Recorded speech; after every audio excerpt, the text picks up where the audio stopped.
आपण या विश्वामध्ये एक कार्य करण्यासाठी आलो आहोत। आपली भूमिका म्हणजे रोल निश्चित केला गेला आहे आणि तो चांगला कसा करता यावा म्हणून जे आपल्याला रूप, गुण, विशेष हे सगळं घेऊन आपण जन्म घेतला आहे आणि ती आपली आहे सहज प्रकृती। परंतु आपलं एन्व्हायरमेंट, आजूबाजूच्या गोष्टी, आजूबाजूच्या व्यक्ती, अनुभव यातून जे घडत जाते ती आपली संस्कारिक प्रकृती। या दोन्हीतला फरक काय आहे ते प्रदर्शनात आज सांगितलं आहे। उदाहरण द्यायचं झालं तर आपण एखादा मोबाईल किंवा एखादा डिव्हाइस विकत घेतो आणि त्यावेळी त्याच्यावर एक फॅक्टरी सेटिंग असतं आणि त्यानंतर आपल्याला जे पाहिजे आपल्या गरजेप्रमाणे आपण त्याच्यात बदल करतो। आता सहज प्रकृती म्हणजे हे फॅक्टरी सेटिंग आणि ती सुद्धा प्रत्येकासाठी वेगळी असतात। आणि आपण मोठं होताना आपल्यावर जे काही संस्कार होतात ती आपली स्वतःची सेटिंग्ज असतात, म्हणजे ती संस्कारिक प्रकृती असते। सहज प्रकृती गुरुतत्वाच्या अगदी जवळ असते, ती त्याचे मार्गदर्शन स्वीकारू शकतं आणि त्यामुळेच आपण जेव्हा सहज प्रकृतीशी एकरूपाने राहतो त्यावेळी आपल्याला आनंदमय जीवनाची अनुभूती येते। या उलट संस्कारिक प्रकृती गुरुतत्वाचे मार्गदर्शन स्वीकारू शकत नाही। ती राग, लोभ, द्वेष, स्वार्थ, स्पर्धा याच्यात गुरफटलेली असते आणि त्यामुळे ती दुःखाला कारण होते।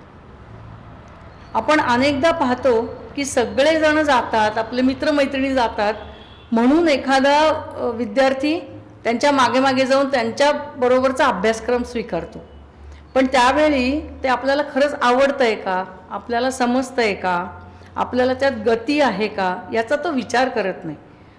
पण जेव्हा ते सगळं शिकून नोकरी किंवा काम सुरू होतं तेव्हा त्याला जाणीव होती की हे आपल्याला आवडत नाही आहे, याचाच आपल्याला आनंद नाही आहे।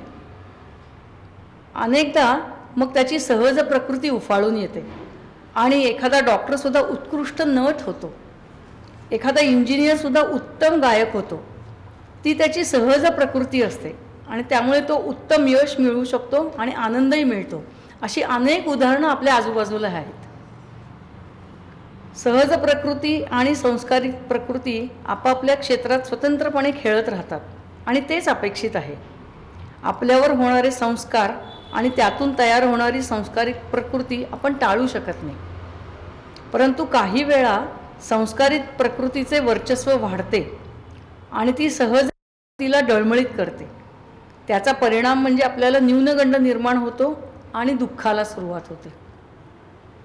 परंतु सहज श्रद्धा जर दृढ असेल तर ती तुम्हाला सहज प्रकृतीकडे खेचून नेते आणि पुन्हा सुखाची अनुभूती येऊ शकते। याच संस्कारी प्रकृतीचा प्रभाव आपण विचार, आचार आणि शरणागत साधनेतून कमी करू शकतो। माझे शिक्षण, माझा व्यवसाय, माझे बाह्य रूप म्हणजे मी नाही, तर या सर्वांच्या पलीकडे माझं एक अस्तित्व आहे। व्यवहार झाले की जाणीव शांत आणि सहज करायची गरज आहे।